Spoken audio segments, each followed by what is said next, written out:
We're still promoting obviously Edit the Abyss, with it coming out in July.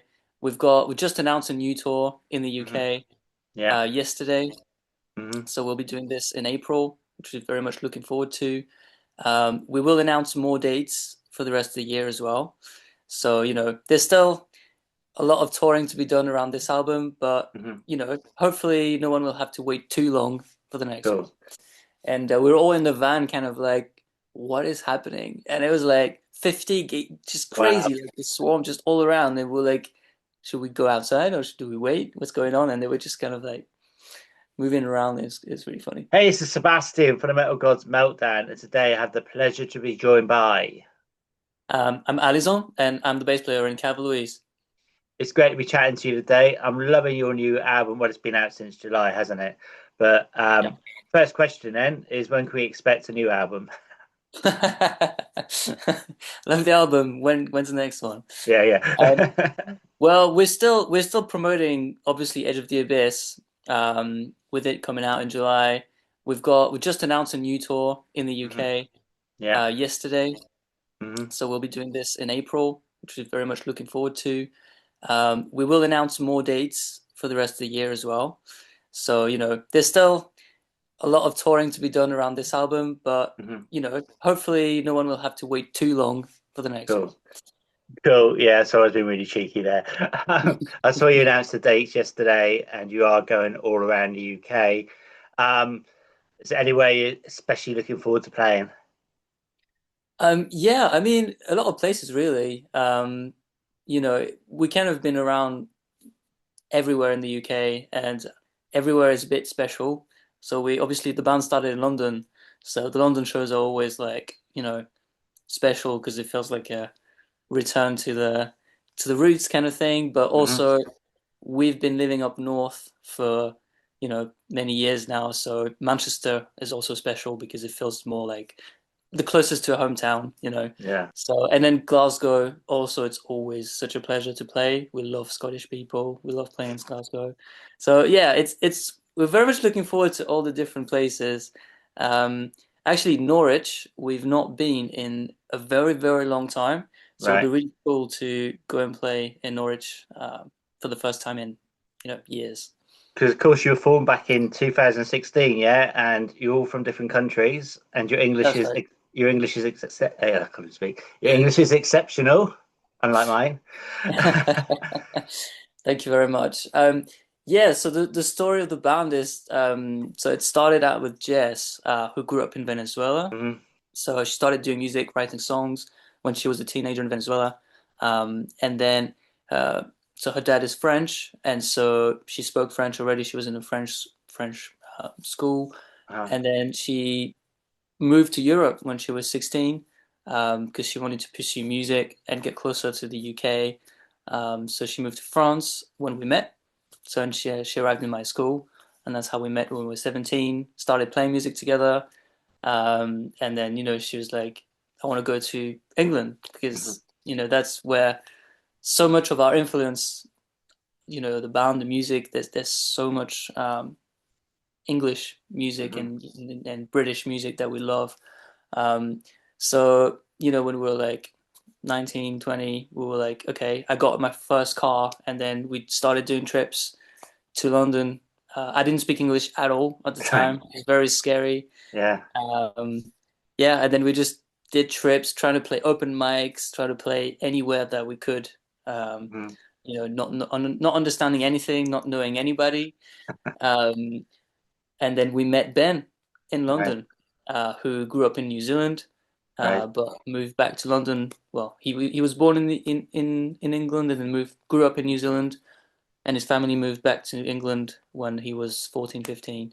Um, so we met in London. He was playing in another band, and then yeah, we made friends. We couldn't understand each other at the time, so Right.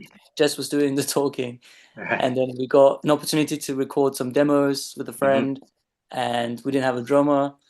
And so she was like, "This guy was great, and he was really nice." And so she called him, and he was like, "Yeah, I'll come and record some drums for you." Oh, And and that's it. He never left. And amazing. then we formed the band later on, and Hmm. that's it. So yeah, so it's been like 2016 and now 2026, and this album is making a mark, isn't it? It's really like getting the attention you deserve. I mean, you've had interviews and being featured in Kerrang and various other big magazines. That must be so rewarding for you. Yeah, it's to be honest, yeah, we say that quite a lot, but the press feedback on this album has been very, very heartwarming and Hmm. very kind and very nice. And we've never had this kind of thing before because, we've had independent release and we've had like small, Hmm. release before and so it was the first time with this album that we actually got, like, for example, that the press got to hear it before the release, and so we had a bunch of interviews before the release, and people were like giving their feedback on it, and it was really really nice. So we're really grateful that it seems to connect with so many people, and to be honest, I feel like we all feel like this album is probably the closest to what we've always wanted to try to achieve, and so all the work beforehand, um, we're still obviously we still stand by it and we're still proud of it, but um, it's felt like a grind to get to Yeah, actually deliver something that we feel okay, this is us, yeah.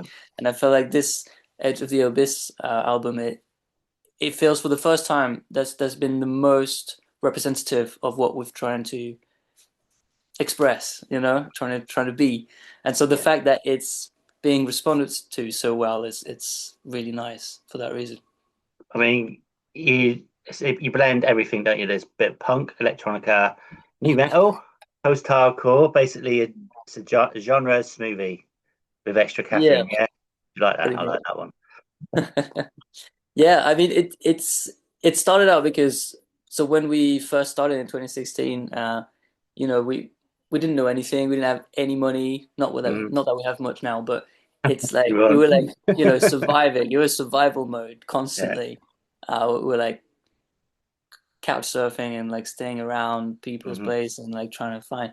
So when we got offered like a first record deal, even if it was like it has to be an indie, like Hmm. indie vibe, indie punk album. We're like, well, we like indie punk. We'll do an indie punk album. Why not? Right. There's no other. We didn't have any other choices. Either that or keep going with like, you know, trying to survive and trying to find a day job and trying to, Hmm. so we went through many, many different, you know, style also because of life and we had to take the opportunities that we were given. Hmm. But yeah, it all comes and mix itself into a big melting pot, which I think is it's what we do, like what we are. It's really appealing, and I mean, you're building a really massive fan base, aren't you? And so you're getting there with it. Yeah, you're going to be millionaires by the end of the year. Um, of course. So I've noticed like you build your own gear and everything. You direct your own videos, so everything's like homemade. So that must be so important. And is that something you strive to keep as you go forward? Um, yeah, I think so. So the DIY aspect is interesting because it all stems from necessity, right? Hmm. No Like choice. no choice. Like, you don't have the means to go and hire a team of people and Hmm. hire gear and buy expensive gear and buy Yeah, expensive things. Gear is extremely expensive. yeah. Professional material is very expensive. So the DIY aspect started as a necessity, and it's also because I mean there's many aspects to it, but um, I'm more I'm more geared toward the technical aspect. So Hmm. all the fact that I've started building like guitar pedals for us and like all Right. our pedal board and all our anything that we use on stage is like homemade. Even the cables I Yeah. make from scratch. Really. Um, but then it became like a way to really tailor to our needs, and I Hmm. feel like that's also very important. And when it comes to the creative aspect, so the video, for example, um, there is like an underlying story to the music Yeah. throughout all the work that we put out. And so Jess has been working on the story since she was a kid in Venezuela. So that's Fictional something that, universe, yeah. yeah, exactly. So it's something that's existed since, Yeah. before the band even. Hmm. And, you know, we've always tried to find a way to tell that story Hmm. better and better each time. Yeah. And at the start, we couldn't do it very well because, we had to focus on other things and trying to, Yeah. do at least what we needed to survive kind of thing. And, as we grew a little bit more confident and learn more skills, we decided let's just try to tell it ourselves because again, we can't afford to like hire a team of 10 people, 20 people to like go and film something for a Yeah. week. Uh-huh. So, you know, we were like, let's just get, one of our advanced like for a label, we just used it to buy a camera Uh-huh. and buy some lights and we're just like, let's go, let's try to do something ourselves. And Jess learned to do visual effects. She learned to use After Effects and Blender and Unreal Engine, and she became really, really proficient during lockdown. And then, yeah, now she creates this crazy, crazy graphics, crazy visuals, animation. So, but it's been a long process. Yeah. But now it feels that more than ever we're able to tell this story in a better way, in a better fashion. So to answer your question, I think we'll always just keep, the the DIY aspects and the fact that we really have a lot of things that we want to do and that we Yeah. want to tell. So go back to the tour then. Um, how are you gonna go around the country? I mean, obviously you've done this before. Have you got a nice van, coach? Are you just in cars? How are you doing this? Well, this time around, well, we've never had our own bus, Right. not done to that point yet, but we usually tour in van. Right. So we've got a very small team. It's Right. just so the three of us. We've got our sound engineer, who's like, one of our best friend and like such a close friend and like such an integral part of the team. And then we'll have to have a driver and probably a merch manager as well because we can't be at the merch table at the same time as playing the show. Of course, of Um, course. No, so no. yeah, it's just probably like five people in a van. Cool. Very simple, but good vibes. Cool, totally. Um, so are you booked up for loads of travel lodges or are you just gonna clip in the van as you do Yeah, we'll music? we'll get we'll get like cheap hotels or whatever because we need like sleep is important Of on tour. course. Yeah, Like you yeah. need to that's something yeah, like something if you've never toured you probably don't know, but people, you need to take care of your body. So Hmm. that means eat well, Yeah, sleep as yeah, much as you can. 'Cause sometimes you can only sleep like 5 hours, but you yeah, need to sleep those 5 hours well.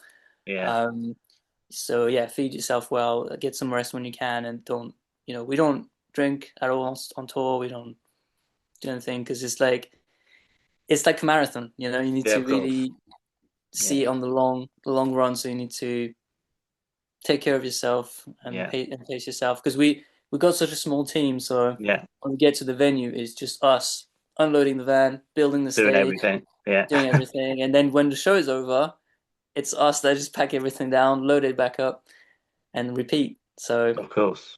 Of but course. yeah, we love doing it, and we love meeting the crowd as well, meeting the audience. We try to go to the merch Hmm. always after the show, as long as possible. Of course. Um, so yeah, it's always a great time. Okay. So you're not going out of Europe, but sorry, you're not going out of the UK.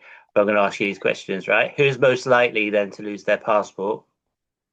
I mean, you're in Well, England, Scotland, so I shouldn't say that.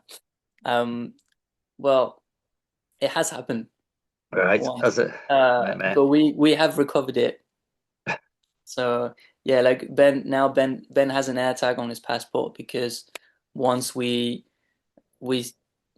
came it was we came back from like a visa interview and then we sat down and to eat in like a Witherspoon somewhere Mm.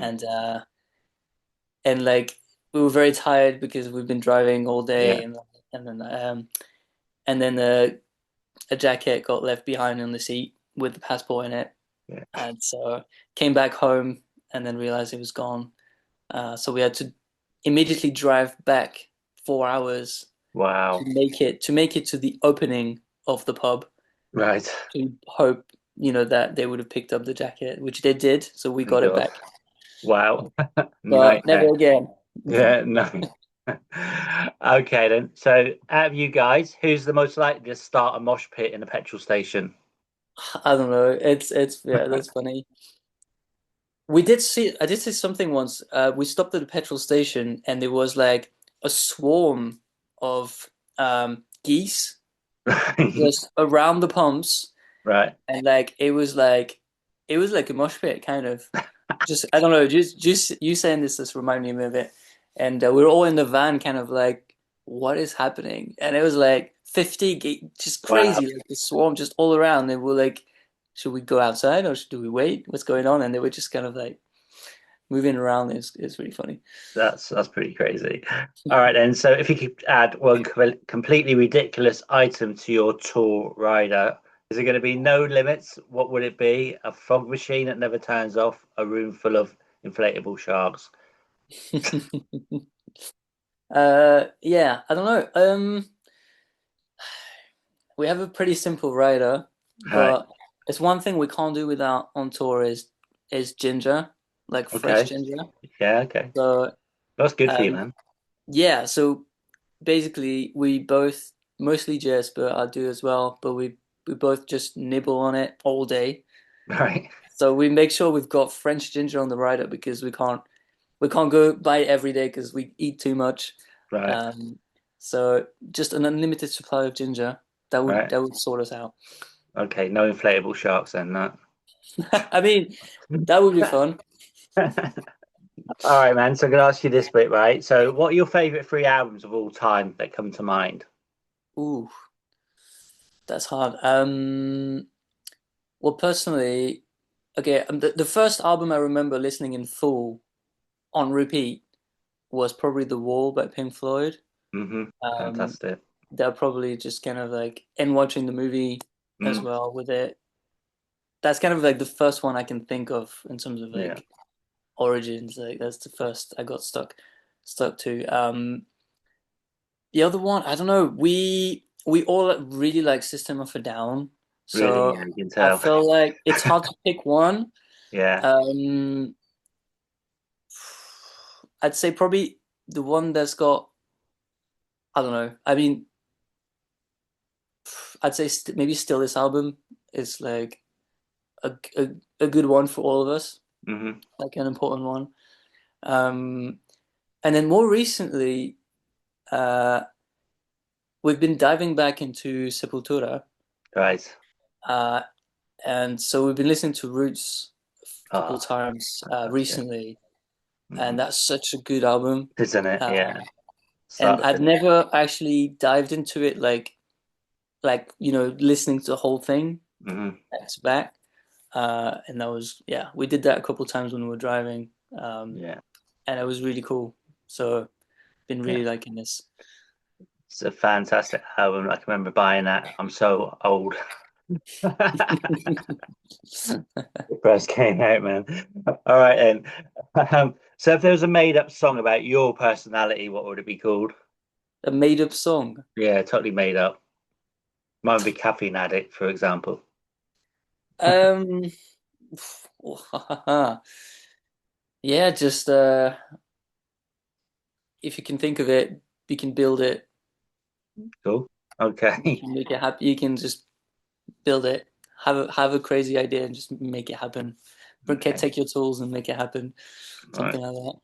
Right. So I'm going to quickly ask you about Jess then with her universe. Does this universe, is it continuously expanding in her mind today? So what I would say about it is that the universe exists, and Right. then within that universe there are, you know, infinite stories to be told. Right. You know, so each kind of album and or song, focuses on a certain set of characters hmm and a time period as well. Right. but you could tell stories forever Yeah. within the same universe. Okay. Do you have any final words then for your fans, our viewers, and listeners? Thank you for listening. Thank you for inviting me and the band, which are here in spirit. Yeah, I know. It Um, happens. and we have a Discord that we like to plug because we share a lot of things on it, and we feel like we've got a really nice community. Okay. So anybody who's interested can join the Discord. We're gonna announce more dates Cool. for for like the rest of the year. So keep your eyes out. We will be coming out of the UK. Very Yeah, exciting.